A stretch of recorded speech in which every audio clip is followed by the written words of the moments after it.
President Donald Trump just issued a shocking statement to Iran that could reshape the world. In his words, if Iran doesn't make a deal with the US, they will face not just any bombing, but bombing the likes of which they have never seen before. This is not a threat or a warning. It's a declaration of destruction, the kind of devastation that turns cities to dust and nations to ashes. The world is standing on the edge of something catastrophic. Iran refuses to back down. The US is ready to strike. One wrong move, one miscalculation, and the Middle East could erupt into a firestorm of war. Trump's message is clear: comply or face devastating military consequences. This statement was made in a phone interview with NBC News, where Trump emphasized that if Iran doesn't agree to a nuclear deal with the United States, there will be bombing. And you need to understand that Trump isn't just threatening Iran, he's taking aim at Russia too. According to him, he's furious with Vladimir Putin and is seriously considering imposing even more tariffs on Russia in the near future. But what does this mean for global tensions? Could this push Russia and Iran closer together against the US? And if Trump follows through on his threats, how far could this escalation go? Let's answer these questions. But before we do, we need to backtrack a bit to understand how we got here. This entire situation escalated after Iran once again rejected direct negotiations with the US, maintaining a long-standing policy it has followed for years. Iran has consistently refused to sit down for direct talks with Washington as long as it remains under heavy economic sanctions and military threats. From Tehran's perspective, negotiating under such conditions would be a sign of weakness, a move that could make them look like they're surrendering to US pressure. Instead, Iran has preferred to communicate through intermediaries, using countries like Oman, Qatar, or the European Union to relay messages back and forth. This strategy isn't new. It goes back to past US administrations, especially after Trump withdrew from the 2015 nuclear deal, reimposing sanctions that crippled Iran's economy. Since then, Iran has argued that the US is not a trustworthy negotiator, pointing to how Washington pulled out of the deal despite Iran's compliance at the time. By refusing direct talks, Iran is essentially saying, if you want to negotiate, lift the pressure first. However, Trump's latest threats suggest that he isn't willing to play by Iran's rules. His approach is much more aggressive, publicly warning that if Iran doesn't cooperate, it will face bombing and secondary tariffs. Trump's remarks mark his first public response to Iran's rejection of direct talks, and they are already fueling concerns about a potential military confrontation. While he did not specify what type of bombing he was referring to, the intensity of his language suggests that he is not ruling out the possibility of a large-scale military strike. The implication is unmistakable. If Tehran does not come to the table on Washington's terms, it will face consequences that could reshape the entire region. Iran, however, does not appear to be backing down. President Masoud Pezeshkian is a firm advocate that direct negotiations with the US are off the table, and they can do whatever they want. It's not acceptable for them to say, we're ordering you not to do this and not to do that, or we'll do this. If that's the case, I'm not coming to negotiate with you at all. Go and do whatever the damn thing you want. His stance has consistently been maintained. Iran will not engage with Washington under conditions of economic sanctions and military threats. This suggests that, despite Trump's ultimatum, Tehran remains firm in its stance. The stakes could not be higher. Trump's warning comes at a time of heightened tensions between the US and Iran, with previous hostilities still fresh in the minds of both nations. During Trump's first term in office, he unilaterally withdrew from the 2015 Iran nuclear deal, a move that many analysts believe set the stage for the current crisis. The deal, officially known as the Joint Comprehensive Plan of Action, JCPOA, placed strict limits on Iran's nuclear program in exchange for sanctions relief. After Trump pulled out, Iran gradually began exceeding those limits, enriching uranium beyond the agreed-upon thresholds. Western governments have since accused Tehran of seeking to develop nuclear weapons, though Iran insists its program is purely for civilian energy purposes. Now, with Trump pushing for a new agreement, the question remains: what kind of deal does he expect Iran to accept? His latest threat suggests that he is not interested in drawn-out diplomacy. Instead, he is employing a strategy of maximum pressure, aiming to coerce Tehran into submission. This is not the first time he has used such tactics. In his first term, Trump repeatedly issued military threats against Iran, most notably when he ordered the killing of Iranian General Qasem Soleimani in a drone strike. Last night, at my direction, the United States military successfully executed a flawless precision strike that killed the #1 terrorist anywhere in the world, Qasem Soleimani. Soleimani was plotting imminent and sinister attacks on American diplomats and military personnel, but we caught him in the act and terminated him. For years, that assassination led to significant retaliation from Iran, including missile strikes on U.S. bases in Iraq. The fear now is that another aggressive move, such as the bombing Trump is threatening, could spark a much larger conflict. Adding another layer to this crisis is the uncertainty surrounding Iran's response. While Tehran has rejected direct talks, it has not ruled out negotiations altogether.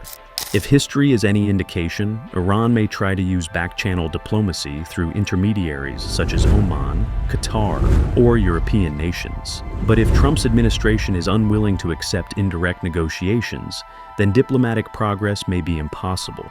That would leave Iran with few options besides continuing its nuclear program, further escalating tensions. Iran's Supreme Leader Ali Khamenei also escalated things in his response to Trump. According to him, any external aggression by the U.S. will be met with firm retaliation. The enmity from the U.S. and Israel has always been there. They threaten to attack us, which we don't think is very likely. But if they do commit any mischief, they will surely receive a strong reciprocal blow.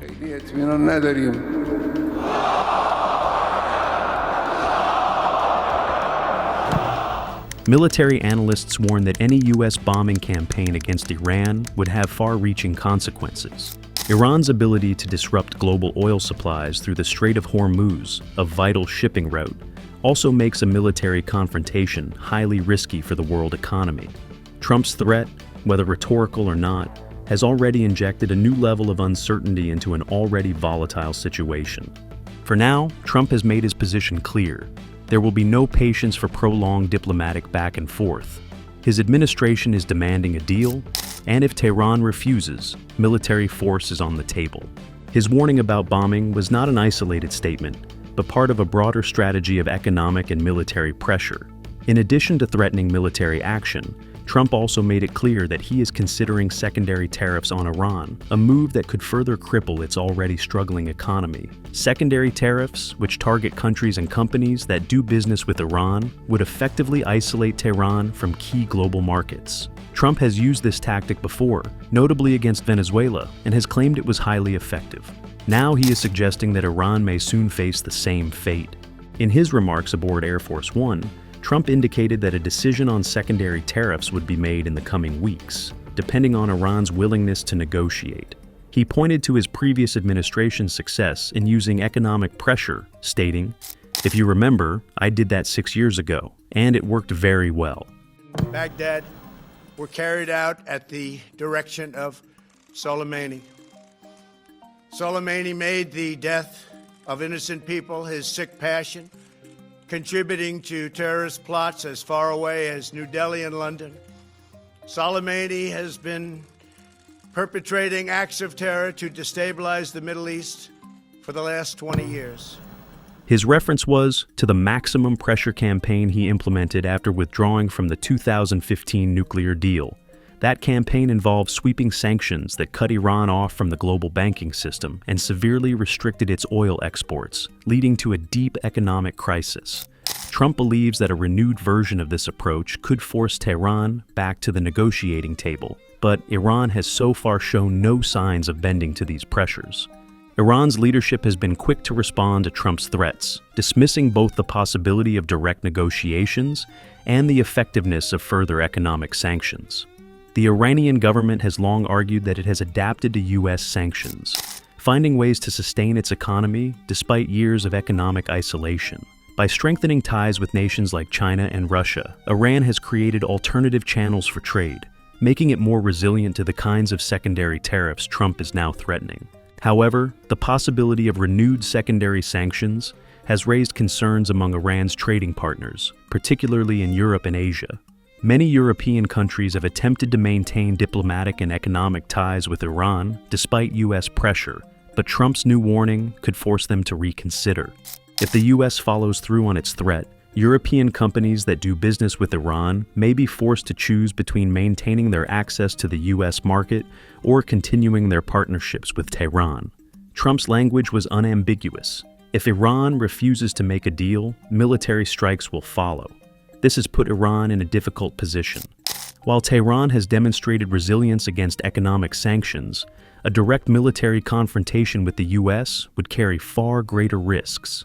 Iran's leaders have consistently stated that they do not seek war, but they have also made it clear that they will respond forcefully if attacked. However, the unpredictability of Trump's decision-making makes it difficult to determine whether he is bluffing or truly prepared to follow through.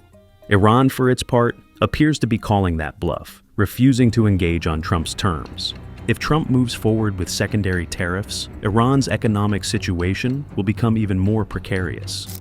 If he decides to escalate further with military action, the region could be thrown into chaos. On the other hand, if back-channel negotiations manage to de-escalate tensions, a diplomatic resolution may still be possible. As tensions between the U.S. and Iran continue to escalate, a new layer of complexity emerges with Russia's involvement. Trump's threats of bombing Iran if it refuses to agree to a nuclear deal are not happening in isolation.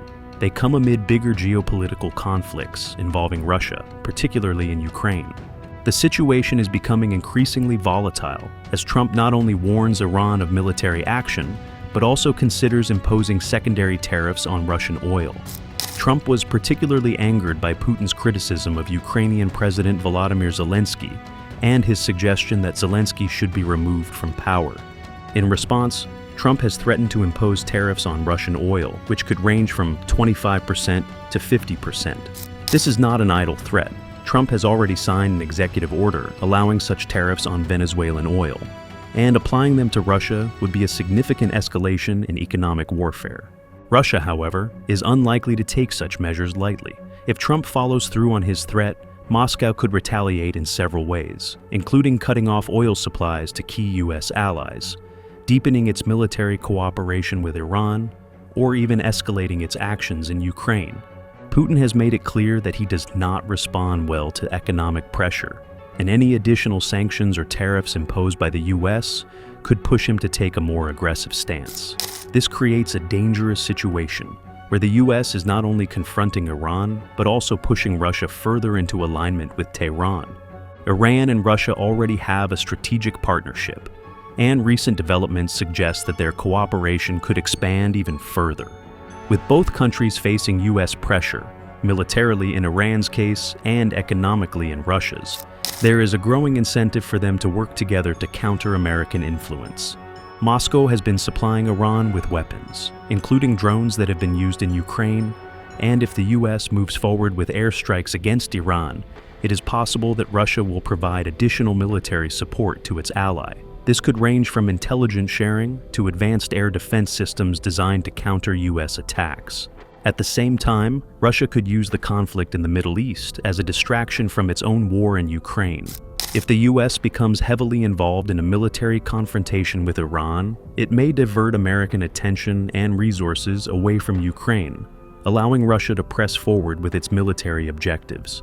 Beyond the direct military and economic implications, the involvement of both Iran and Russia in these conflicts is also reshaping global alliances. China, for instance, has maintained strong ties with both Moscow and Tehran, and has consistently opposed U.S. sanctions and military interventions.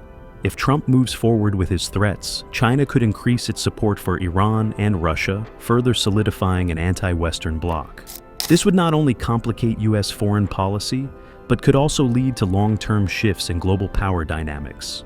Meanwhile, the potential for a multi-front conflict is becoming more real. The Middle East has already been destabilized by years of conflict, and an American attack on Iran could trigger wider regional unrest. Russia, in turn, could use its influence in Syria, where it has a strong military presence, to further challenge U.S. operations. The coming weeks will be crucial in determining whether this situation spirals into a larger global conflict. Trump's threats against Iran and his economic pressure on Russia are creating a highly unstable environment where any miscalculation could lead to war. If Iran refuses to negotiate, Trump may feel compelled to follow through with military action, which could then draw Russia further into the confrontation. At the same time, if Trump imposes severe tariffs on Russian oil, Moscow could retaliate in a way that escalates tensions even further. At this point, diplomacy appears to be hanging by a thread. Iran has indicated a willingness to continue indirect talks, but it remains adamant about not engaging in direct negotiations under pressure. Russia, meanwhile, has yet to respond directly to Trump's tariff threats, but is unlikely to accept them without consequences. With all sides digging in, the risk of escalation is growing, and the world is watching anxiously to see whether this crisis can be diffused before it turns into a full-scale conflict.